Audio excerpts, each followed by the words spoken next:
Now, for Al Snow, we've had a couple interviews with him since I talked to you. I was just wondering if you could tell us your favorite Al Snow story. Well, probably the coolest story I can probably tell you right now was I didn't train all that long at Al's place, and I was put on a card. Now this card took place in Lima, Ohio, at the Lima Correctional Facility. So we're in a prison. My very first match is a prison show. So we're out in the yard. They got the cage out in the yard. So you have all these inmates, and then we have the correctional staff is around there as well.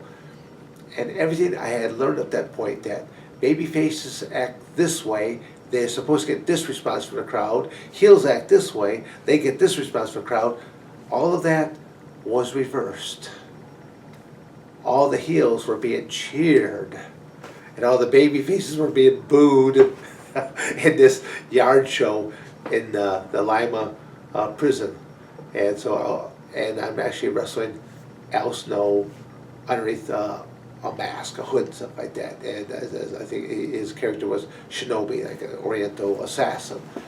And it was, I would just say, it was nerve-wracking, and all the psychology that I had learned at that point all went out the window. But I'd say that was a funny story. But then just Al's got a great sense of humor to him. He's just a good person, great sense of humor. My MMA training camp alone, that was funny. Like I said, that should have all been recorded, because there's no way I should have got the results I got. Boy, if you saw the three men I was working out with.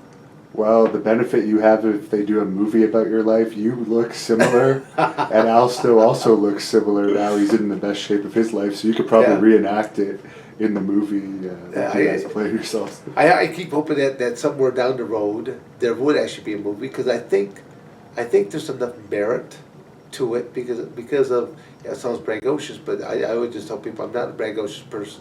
I just state facts.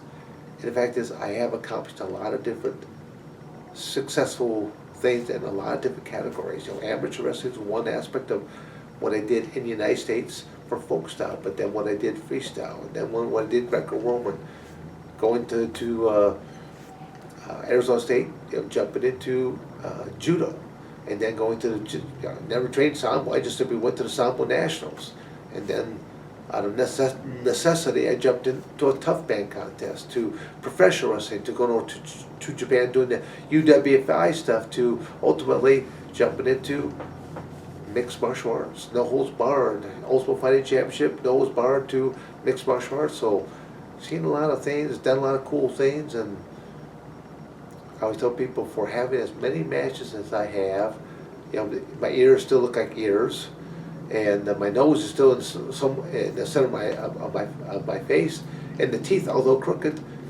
they've always been crooked, they're still originals. It's kind of good that I've been able to do all that, and now it looks like the mixed martial arts career is going to end. Obviously the amateur wrestling career probably has gone to an end, and I made my goal of way back when that I was going to wrestle till I'm 60.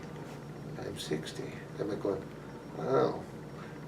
What am I going to do next? Full contact, shuffleboard or something like this? I don't know what's going to be next, but rest assured, I can't sit idle.